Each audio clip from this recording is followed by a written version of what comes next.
Section 1. You will hear a conversation between a travel agent and a woman who wants to go to Australia with her husband on holiday. First, you have some time to look at questions 1 to 3.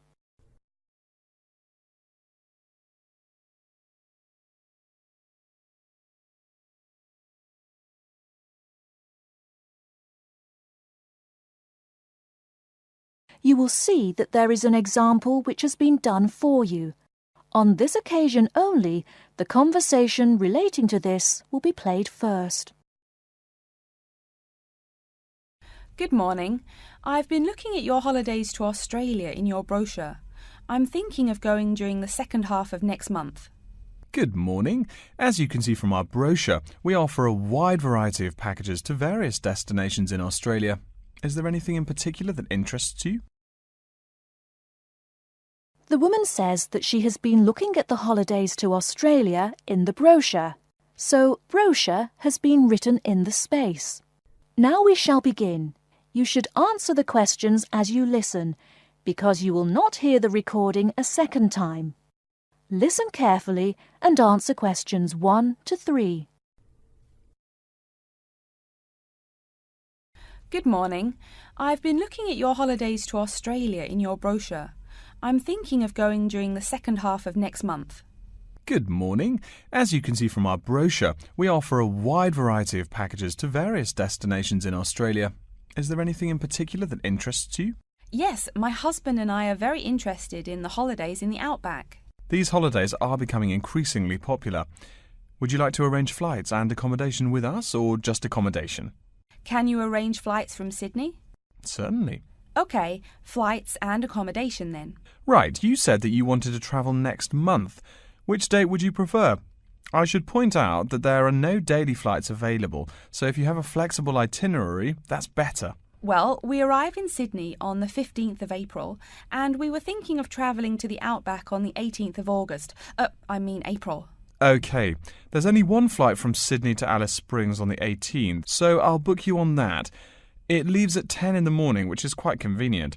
Shall I book 2 seats for you? Yes, please. As for your stay in the outback, you can see from the brochure that we offer 3 packages: budget, standard and luxury. The budget package is about $500 Australian dollars, the standard package is about $700 and the luxury one is approximately $1,000, though it does depend on exactly what you would like regarding extras. Which one would you prefer? Well, we can't decide between the budget and standard options. Well, actually, just looking at my computer here, on the date that you want to fly into Alice Springs, there is no standard accommodation available. It's fully booked, I'm afraid. That's okay. We think that the cheapest one should be fine for us. We don't mind roughing it for a few days, and we don't expect to be spending much time at our accommodations. We prefer the outdoors. Right, let's look at the room options. Before you hear the rest of the conversation, you have some time to look at questions 4 to 10.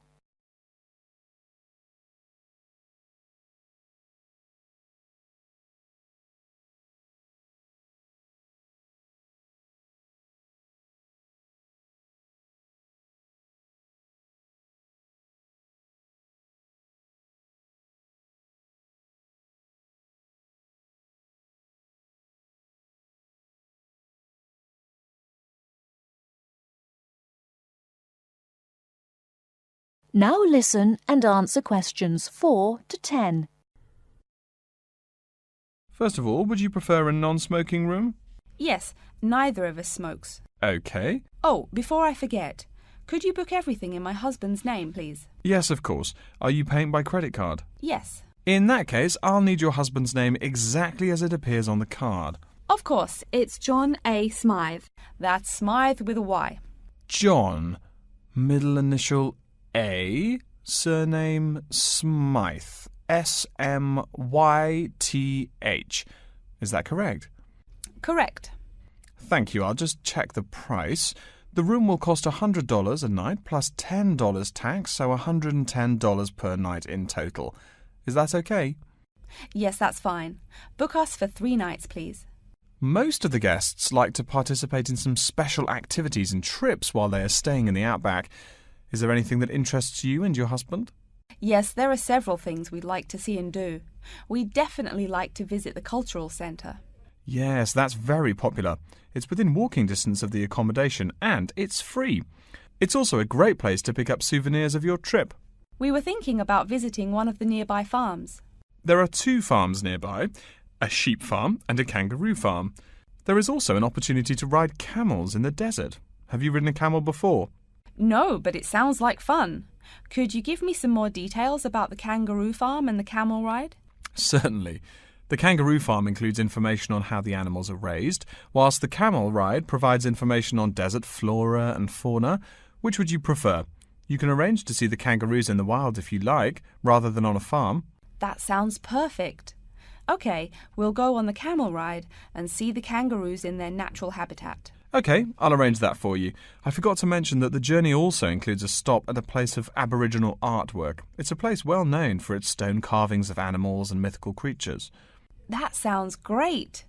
Are the carvings in the desert? Yes. Wonderful. Well, that's perfect then. I'm sure you'll have a lovely trip, but remember that you need to take care in the sun. Yes, we're really looking forward to our trip.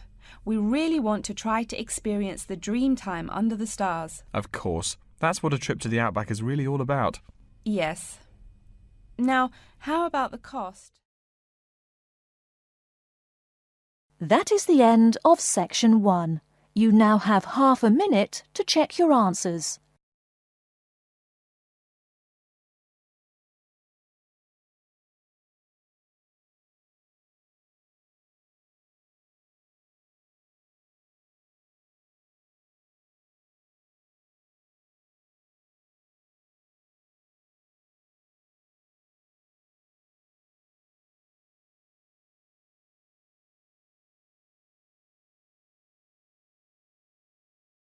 Now turn to section 2.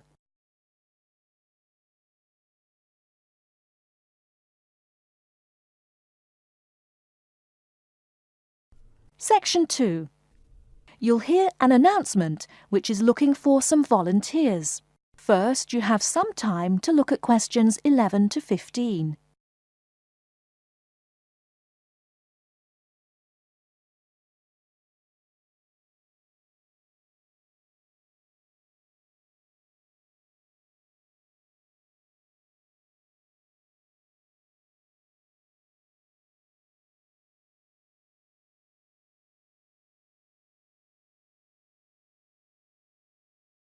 Now, listen carefully and answer questions 11 to 15.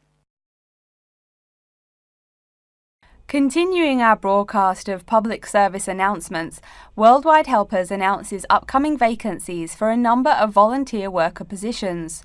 All applicants must meet the following requirements. First of all, applicants must be over 18 years of age.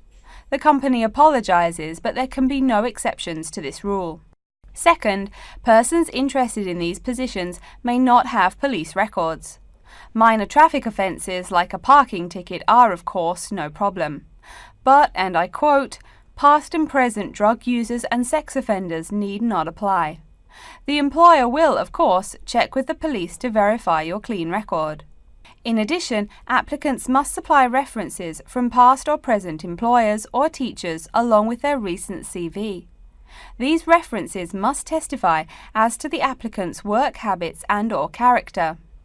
Remember, these are references from employers or teachers. A note from your dear old mum won't do. Worldwide Helpers assures me that they will contact these references to confirm they are genuine. Although all positions are volunteer, the employer will reimburse some of your expenses. For example, they will pay for transportation to and from the job site. Aside from that, the cost of phone calls is covered. Before you hear the rest of the talk, you have some time to look at questions 16 to 20.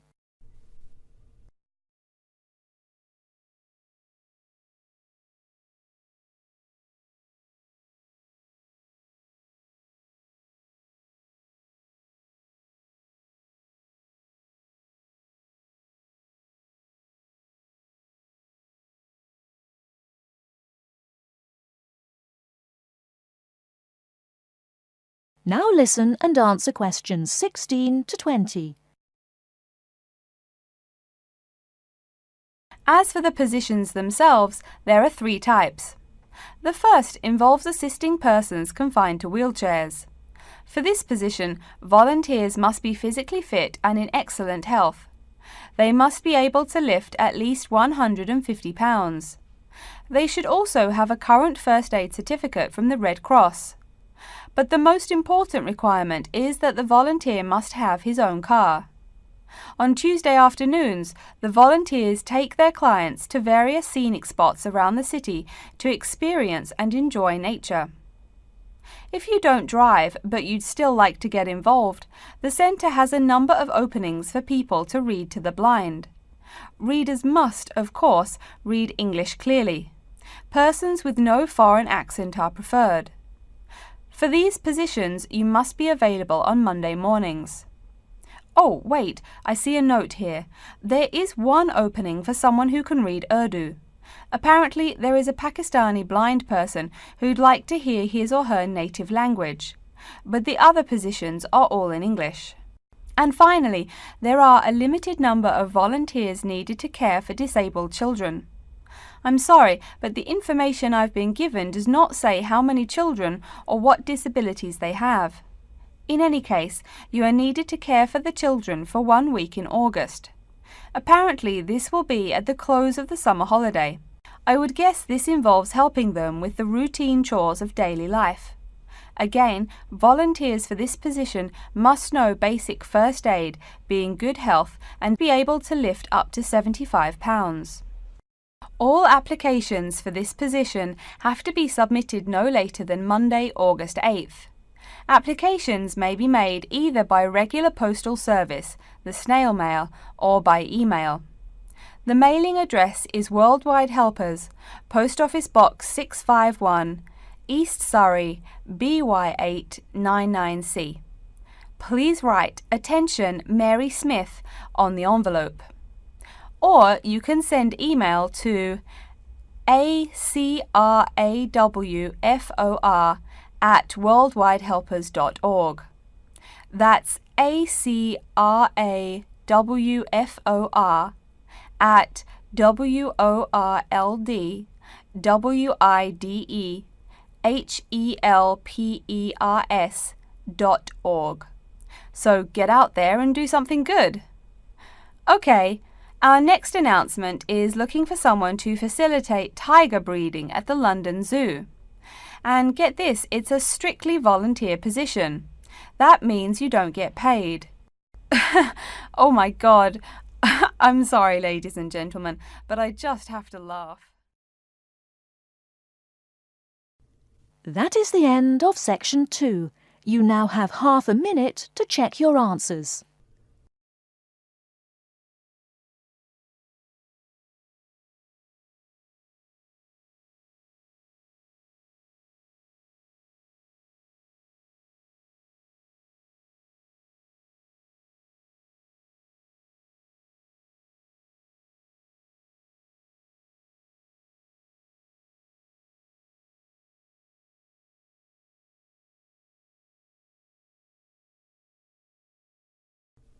Now turn to section 3. Section 3. You will hear a student called Pete talking to his classmate Dave about the presentation that he will give on environmental science. First, you have some time to look at questions 21 to 25.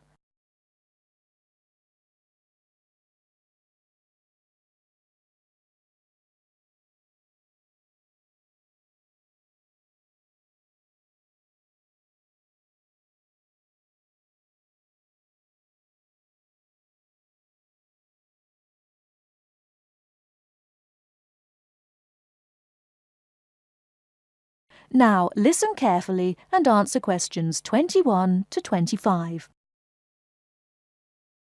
Are you just leaving the library now? I saw you get there at 8 a.m. Yeah, I've been there all day. What for? They hire a cute new librarian or something? I wish. No, it's the presentation that I will give in environmental science the day after tomorrow. What's it about? I heard you were really excited about the class. And Dr. Schnee also calls you for the arcane questions, as he calls them. It's about environmental damage in the Yucatan. Excuse me, what? Or is that where? The Yucatan. It's a state in southeast Mexico. So what's happening there? Agriculture is having a really adverse impact on the environment. There are too many farmers doing too much farming. It's really destroying the forests and ruining the soil. Deforestation is a major problem there now. How did you learn about this? I don't recall Dr. Schnee saying anything about it in lecture. Yes, but my brother went there last month. You know, to look at the old cities like the Maya Indians built. That's what first got me interested. Your brother Tom? No, Dick, Harry's twin.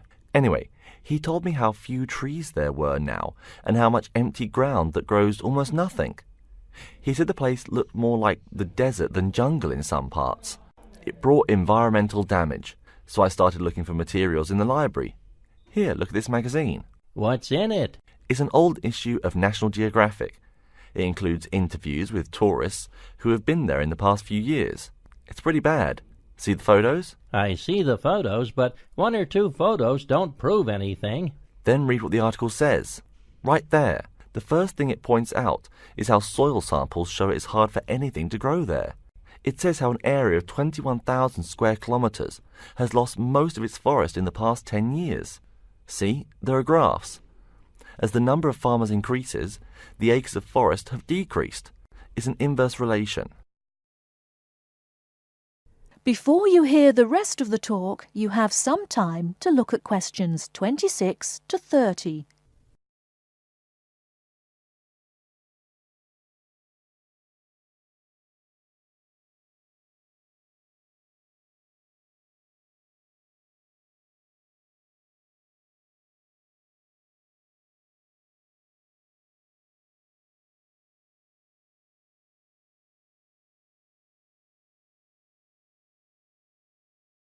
Now listen and answer questions 26 to 30. So, how big is that state? I'm sorry, but I've never really learned the metric system. It's bigger than the state of Massachusetts. That's shocking. Anything else? There's lots of else. Scientists say there's a growing area of about 10.5 square kilometers where nothing can grow at all. It's like the beginning of a desert. Oh, yes. What Dr. Schnee called desertification. But why can't anything grow there? I've never really studied soil chemistry. I'm just starting to look into that subject, but my sister Marie is a geologist, and she says the problem is that the soil has too much saline, with no plants helping to adjust the chemistry. Apparently, that's a common problem with soil types throughout the areas with rainforest. Once you lose the plant cover, it's difficult to bring it back. Reforestation is almost impossible, even if the land is not being used for other purposes. Wait a minute. What is saline? Saline is salt dissolved in water. Scientists who have gone there have taken measurements. They do this by gathering a sample of the soil and running a simple test that shows the ionization of the solution. The geology department in our own university has reviewed the soil at the site too. They're right. It looks pretty bad. The level of salinity is going up. But the plants that would solve that problem can't be planted in soil like that. There is a narrow spectrum of salinity in which the plants will grow. And once you pass the threshold, there is no way to put the problem right? Exactly. It's possible that no one can do anything to stop the trend now. And all because of human greed. Wait a second. How do you know these scientists can be trusted? What kind of reputation do they have? Are they reliable? Oh, they're definitely reliable. They include 4 members of the faculty from the geology department right here at MIT. Here, study these photographs and check the damage yourself. That's what Dr. Horst, who wrote the book here, did. He's newly appointed, but Dr. Schnee said that he's brilliant. So, where are you going now? I'm headed over to the geography department to borrow a map for my presentation. You know, this whole problem could have been avoided. The farmers there in the Yucatan. Pete. What? Go take a break. Leave some studying for the rest of us. That is the end of section 3. You now have half a minute to check your answers.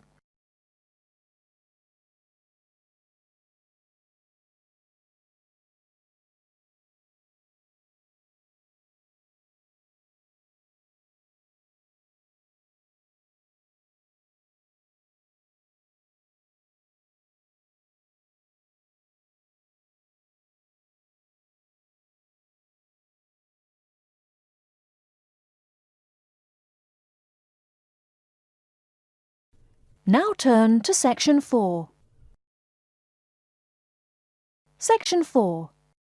You will hear a lecture's introduction to Insect Biology 101. First, you have some time to look at questions 31 to 40.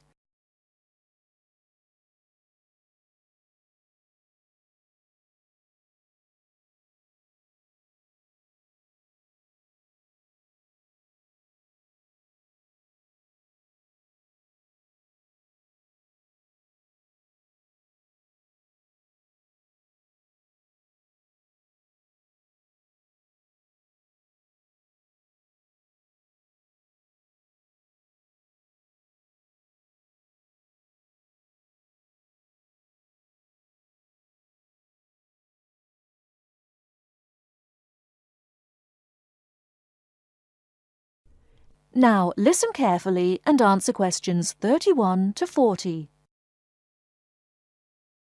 Good afternoon and welcome to Insect Biology 101.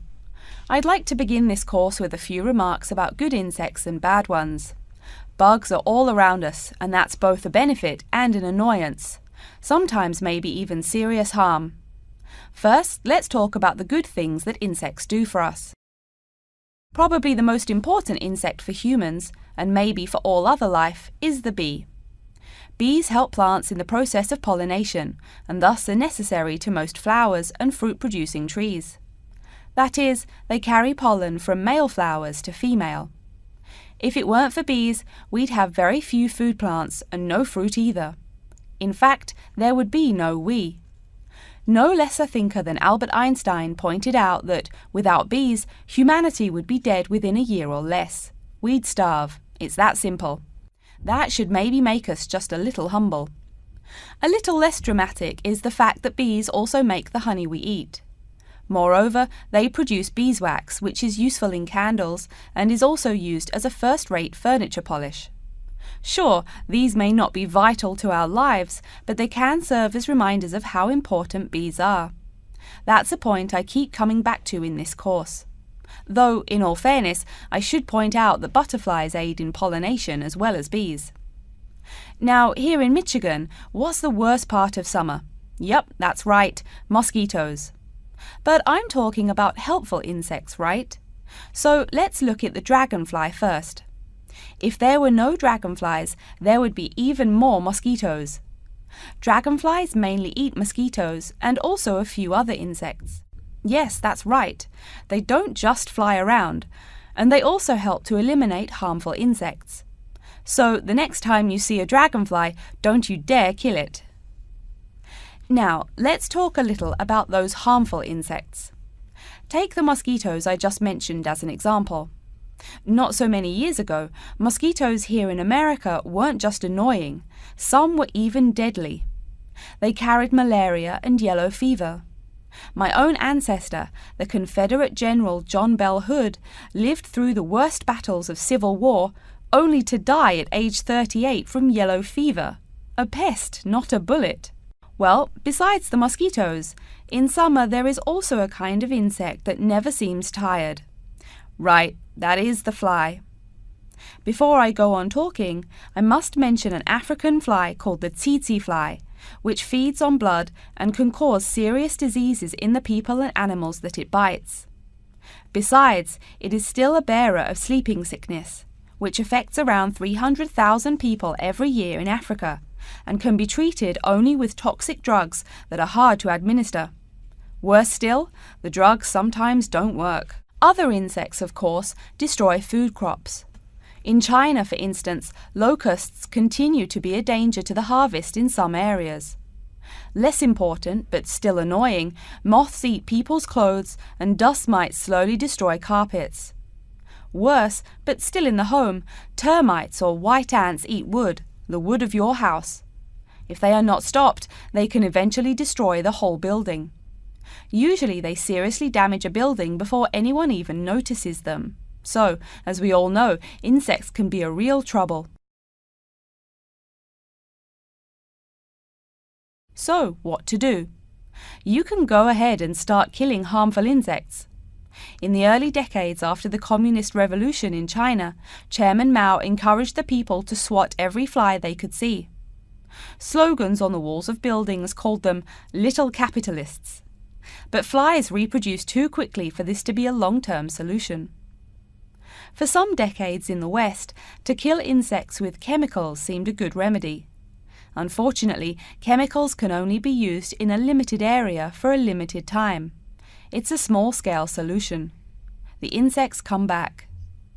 Worse still, some of the poisons used, like DDT, were found harmful to the environment.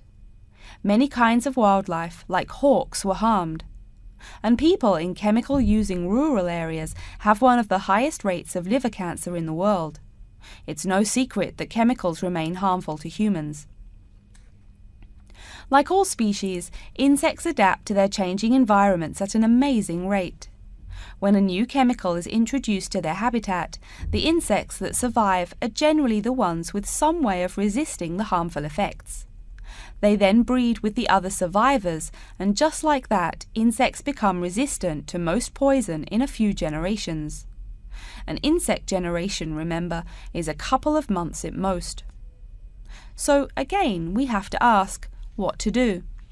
Well, there are biological solutions. Some of these are pretty simple. One is destroying the insect's habitat. You take away their home or food. Cleaning your kitchen is the best way to prevent roaches. No garbage, no food. Getting rid of marshes and swamps eliminates mosquitoes. Other solutions might include bringing in dragonflies or bats in areas where mosquitoes are many. This is a cheaper alternative to chemicals. Biological methods like this also bring no extra pollution to the environment. But you have to be careful. If you change the environment too much, you might be hurting other forms of life accidentally. One recent method of controlling insect populations involves interrupting their breeding cycle. What does that mean? It means birth control for bugs. Insects are provided with food that makes them unable to reproduce. Since they can't have babies, the population disappears, or nearly so. And since no young are born, resistance is not a problem, with no young insects developing increased resistance. Interrupt the life cycle, eliminate the bug. It's clear that we must have an understanding of the life cycle of the insect. At least, that's the plan. We'll go into more detail as the course goes along. Now, I will stop here to see whether you have any questions or not. That is the end of section 4. You now have half a minute to check your answers.